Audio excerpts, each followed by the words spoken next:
Hello guys, ang gawin natin, no, magsagot lang tayo ng mga problems about the conic sections na kung saan yung binigay ay equation of the conic section, general equation, and then ang gagawin natin, i-determine natin yung equation na yon kung siya ba ay parabola, hyperbola, circle, or ellipse. Okay guys, di ba kapag ang binigay sa atin is a general equation, no, let's say of a conic, ito yon. Now, this is the general pattern. Now, we have the ax square plus bxy plus cy square plus dx plus ey plus f is equal to 0. So, sa ating topic ngayon, ang mga important parts na gagamitin natin sa equation na binigay ng problem ay yung mga letters A, B, and C. Na paano natin madedetermine yung tatlong letters na yan? Sa ibibigay na equation ng problem, kung sino ang katabi ng x square, syempre ayun yung A. Kung sino ang katabi ng xy, ayun yung B. And kung sino ang katabi ng y square, ayun yung C. Na paano kung hindi natin nakikita yung x square, xy, or yung y square? So, basta hindi natin nakikita yung isa sa kanila, yung value ng corresponding letter A, B, C ay 0. So ano ang gamit ng A, B, C na after nating ma-determine yung tatlong yon sa ating equation? Now we are going to determine the conic section by the use of the discriminant. If you are aware of the term discriminant, diba, nasa-solve natin yung discriminant letter D na by the formula B square minus 4AC. No, kaya pala ipe-prepare natin yung A, B, and C kasi isa-substitute natin sila sa formula ng discriminant na B square minus 4AC. And then we are going to check what will be the answer. Kung ang masasolve nating discriminant is exactly 0, that is the time that our answer is parabola. And the conic section is a parabola. And i-take note kagad natin to, no, if our discriminant, no, yung magiging answer natin sa b square minus 4ac is greater than 0, or para mas madaling maintindihan, kapag may lumabas na positive number, di ba, sa answer natin kay discriminant, ang sagot kagad natin doon is hyperbola, yung conic section. Pero tandaan natin to guys, kung ang lalabas na discriminant, no, kapag pinerform natin yung b square minus 4ac is less than 0, or in much simpler term, negative number. Kapag negative number yung nasolve nating discriminant, dalawa yung pwedeng maging sagot. That is either circle or ellipse. So, paano tayo makakapag-decide? Hindi pwedeng sabay mangyari, di ba? Dapat isa lang sa kanila yung pipiliin natin. I-check natin kaagad kung circle ba siya. No, ang una nating i-check, circle ba siya. Kailan magiging sure na circle ang sagot natin? Kapag ang A ay equal sa C. Di ba mayroon tayong pre-prepare na ABC? Kapag ang na-prepare daw natin ay merong A na parehas kay C, and at the same time, B is equal to 0 or walang XY term, ang sagot natin circle. And guys, hindi pwedeng isa lang yung masunod. Hindi pwedeng A is equal to C, tapos yung B naman hindi 0, circle pa din yung isasagot nyo. Or hindi rin naman pwedeng yung B, 0, pero hindi naman equal yung A and C, circle yung isasagot nyo. Hindi pwede yun. No, dapat sabay mangyari that the A and C is equal, tapos yung B naman ay equal to 0. So, paano kapag hindi sabay mangyari yung dalawang yan? O de hindi circle yung sagot natin? Instead, the answer is ellipse. Okay? If circle is not satisfied, ang sagot natin is ellipse. Okay na ba? So, siguro ang gawin natin, no, for every equation na makikita natin, ipe-prepare ko to, yung pattern natin. And then let us first determine ano yung A, B, C. Tapos, isosolve natin yung discriminant. And then by observing the value of this discriminant, na makakapag-decide na tayo dito. Okay. So, ang first equation natin is x square plus y square minus 2x minus 8y plus 16. Now, if we are to prepare the values of A, B, and C. Di ba ganito yan, guys? Yung A, sabi natin, katabi ng x square. So we have 1 dito. Yung B naman, katabi dapat ng xy. Meron ba tayong nakikitang xy sa equation? Wala. So, 0 siya. And then yung C naman is kung sino yung katabi ng y square. So, we have here 1. So, ang sasolve na natin, discriminant, since na-prepare na natin yung tatlong quantities. The letter A, B, and C. Na by the solution, b square minus 4ac. Now, by substitution, we have 0 square minus 4, b square minus 4ac. And then times 1 and times 1. So, ang sagot natin is negative 4. So, nakita natin that our discriminant is a negative number. So, dahil negative number, yung discriminant natin, check kagad ba natin to kung circle ba siya? Na paano natin ma-check kung circle ba siya? Ang nalista ba natin na A at C ay equal? Yes. 'Di ba? 1 and 1. Meron pa tayong isang dapat i-check. 'Di ba? Dalawa yon. Ang B ba na nalista natin ay equal to 0? So, yes. Check them. So, ang sagot natin is equation number 1 is an equation for circle. Next, number 2 equation. Dito ulit tayo.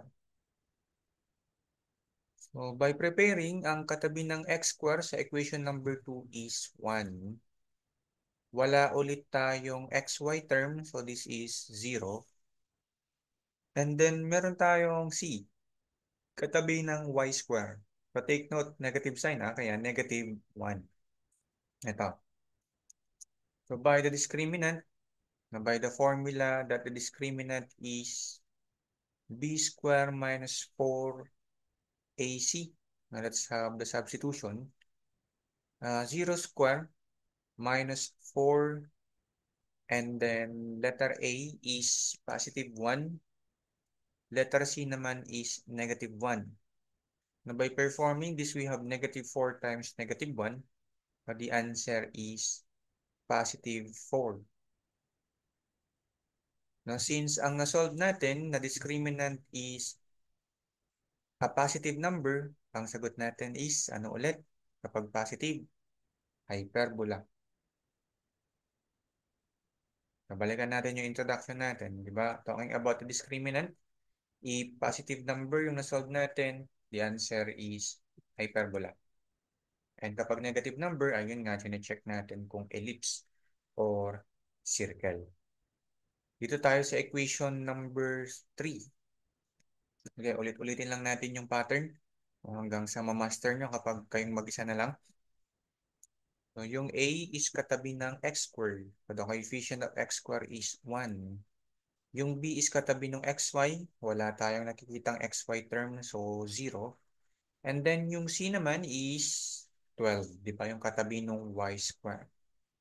Ulit-ulit din na yung formula natin sa topic na to is the discriminant na b square minus 4ac. So by substitution, the letter b is 0 raised to 2 minus 4, letter a is 1, and we have here positive 12. So ang masasolve natin dito is negative 4 times 12, negative 48. Tama ba? So negative 48, so we have here a negative number. Di ba kapag negative number, sige, ulit-ulitin natin, starting with the question, circle ba siya? So, circle ba siya? Ano yung dalawang chinecheck natin? Is A equal to C? Yung 1 ba equal kay 12? Hindi, engineers. Since sa unang tanong pa lang, hindi na nasatisfy yung equation, then not circle siya. Diba? Kung hindi siya circle, so therefore, the answer is ellipse. Ganun gaga, di ba? Once na hindi masatisfy yung isa, kahit na isa lang yung hindi masatisfy, sa dalawang kino-confirm natin na A is equal to C and B is equal to 0, ellipse kagad yung sagot. And then dito, so kulang yung ano natin, pero sige, dagdagan na lang natin, let's say negative 6. Diba? Kasi ang kailangan lang naman natin yung tatlong quantities, A, B, C. So kailangan natin maging careful dito. Now we have the letter A, hindi 4. Wag 4 ang ilagay ninyo. Ang A natin is negative 20, yung katabi ng x square. Yung B natin, na wala pa rin tayo nakikitang xy 0. And then yung C naman is yung katabi ng y square 4. Now performing now the discriminant, which is b square minus 4ac. Now let's have the substitution. 0 square minus 4, tapos negative 20, and then positive 4. So what is the answer here?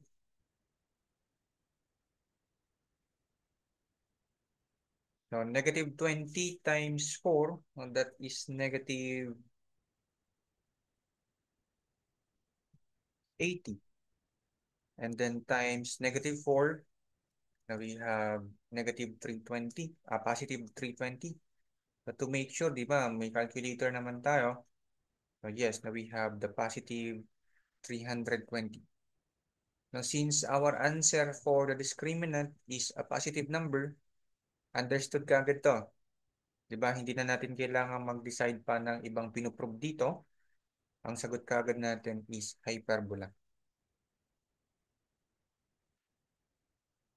And then for the last equation, so based on our pattern, what can we see here about the letters A, B, and C? As we can see, there is no x square. So, 0 yung A. Wala ding xy. 0 yung B. Pero meron tayong y square. 9. So, by performing the discriminant solution, which is b square minus 4ac, substitute natin. 0 square minus 4 times 0 times 9. So, we have an answer here na 0. So may sagot kagad tayo dito kapag exactly 0 yung nakikita nating discriminant. And that is parabola. Ito yung tatlo. Ulitin natin. Meron tayong sinasolve na b square minus 4ac. If ang nasolve is 0, the answer is parabola. Kung ang nasolve is a positive number, hyperbola. Kung ang nasolve ay a negative number, i-check nyo muna yung dalawa na to kung naka-follow niya. Yung A ba equal to C? Yung B ba equal to 0? Kapag yes, parehas, the answer is circle. Pero kapag hindi na satisfy yung buo or kahit isa lang ang hindi masatisfy dito, understood kagad the answer is ellipse. And that's it no for that question na lalo na yung mga questions na to is medyo tinatanong, di ba, sa board exam. I hope it helps and I hope na mas marami pa tayong mapag-aralan about the mathematics, no? Lalo na yung mga engineering mathematics.